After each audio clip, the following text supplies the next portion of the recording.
Olá!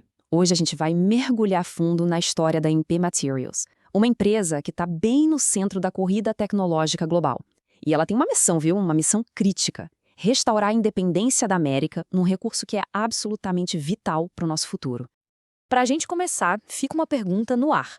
O que realmente alimenta a nossa tecnologia moderna? Não é só sobre software ou eletricidade, não. É algo bem mais fundamental, sabe? Algo que vem direto da terra.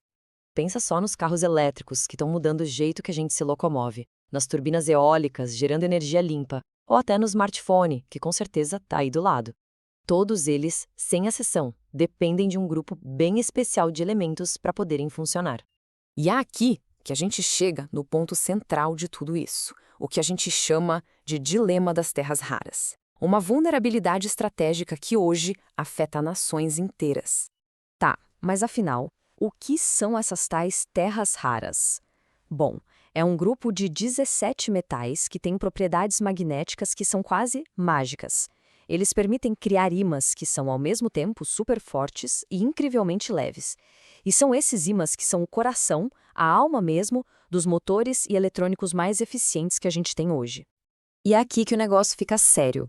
O mundo moderno simplesmente não vive sem esses materiais, mas a cadeia de suprimentos está perigosamente concentrada na mão de pouquíssimos países.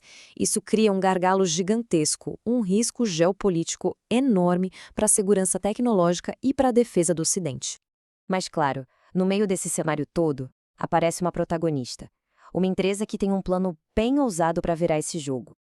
Olha só essa imagem. Isso aí é a instalação de Mountain Pass, lá no deserto de Mojave. E olha, isso não é uma mina qualquer, não. É simplesmente o único lugar em todas as Américas que faz a mineração e o processamento desses elementos tudo junto no mesmo lugar. A escala da operação é impressionante, para dizer o mínimo. Então, quem é a MP Materials? Bom, como a gente vê aqui, primeiro, é a única produtora integrada de terras raras das Américas. Ponto. A missão deles é super ambiciosa: reconstruir a cadeia de suprimentos inteira de dentro dos Estados Unidos para o resto do mundo. E o objetivo final? Garantir a soberania tecnológica e de defesa do Ocidente. Nada menos que isso. E para conseguir uma coisa dessas, eles não podiam ir de qualquer jeito, né? Eles criaram uma estratégia bem específica que eles chamam de o plano da mina ao ímã. E esse esquema aqui mostra a visão deles de uma forma bem clara. É como uma jornada dividida em 3 grandes etapas, pensada para controlar cada passo do processo, da rocha bruta até o produto final de altíssima tecnologia. Vamos quebrar isso em partes, então. A etapa 1, que é a mineração e o processamento inicial, isso aí já está concluído. A etapa 2, que é refinar e separar os óxidos valiosos, também está rodando a todo vapor. Agora, o grande pulo do gato é a etapa 3, prevista para 2025 em diante. É aqui que eles vão fabricar os metais e os ímãs de verdade, aqueles de altíssimo valor. Essa é a fase que, de fato, fecha o ciclo e traz o poder de volta para casa. O grande lance aqui é o que a gente chama de integração vertical completa. Pensa assim, é ter o controle de tudo, desde a hora em que a pedra sai do chão até o momento em que ela vira um componente prontinho para ir para um carro elétrico ou um sistema de defesa. Essa é a grande vantagem competitiva. Só que, como em toda boa história, tem um conflito, né? Uma tensão. A empresa está mandando super bem no plano operacional, mas o lado financeiro mostra um paradoxo bem interessante. Agora, se liga só nesse crescimento. A empresa bateu recorde de produção de NdPr, que é a mistura de neodímio e praseodímio, os ingredientes mágicos para os ímãs mais potentes do planeta. Foram 721 toneladas métricas só no terceiro trimestre, um salto de 51% em um ano. É impressionante. Ou seja, a parte operacional está funcionando como um relógio. E aí, a gente se depara com este número. Um EBITDA ajustado, que é basicamente uma forma de medir o lucro da operação, negativo, menos 12,6 milhões de dólares, no mesmo trimestre em que eles bateram o recorde de produção. Ué, como assim? Pois é, aqui está a explicação para essa doideira.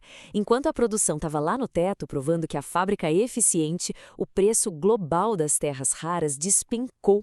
E essa volatilidade do mercado acabou derrubando a receita temporariamente, mesmo eles vendendo mais do que nunca. Mas a MP Materials não está nessa jornada sozinha, não. E os parceiros são de peso. A gente está falando de gigantes como a General Motors, que precisa desesperadamente desses ímãs para os seus carros elétricos, a Apple e um parceiro que muda o jogo, o próprio Departamento de Defesa dos Estados Unidos. E essa parceria com o Pentágono é a carta na manga. A partir de outubro de 2025, eles têm um contrato que bota um preço mínimo na produção deles. Isso funciona como uma rede de segurança, sabe? Protege a empresa dessas quedas malucas de preço e garante a estabilidade financeira para eles continuarem avançando. Beleza, agora vamos dar um passo para trás e olhar o quadro geral. Por que o sucesso desta empresa está tão ligado às maiores tendências que estão moldando o nosso mundo? Então, por que isso tudo é tão importante? Vamos resumir em 3 pontos-chave. Primeiro, eletrificação global. A busca por carros elétricos e energia limpa está explodindo e a MP Materials está bem no epicentro disso. Segundo, altas barreiras de entrada. Montar uma operação dessas custa uma fortuna e é super complexo, o que protege eles da concorrência. E terceiro, e talvez o mais importante, segurança geopolítica. Ter uma cadeia de suprimentos com o selo Made in USA é um trunfo estratégico que não tem preço. Essa frase da própria empresa resume a missão deles perfeitamente. Não é só sobre energizar o futuro, é sobre fazer isso com segurança. A segunda parte é tão ou mais importante quanto a primeira. E tudo isso nos deixa com uma última pergunta, uma provocação para a gente pensar. A jornada da MP Materials é, sem dúvida, monumental. Mas será que o esforço de uma única empresa, por mais estratégica que seja, é o bastante para reequilibrar toda uma cadeia de suprimentos global e, de fato, garantir o futuro tecnológico do Ocidente? É uma pergunta de milhões e só o tempo vai poder responder.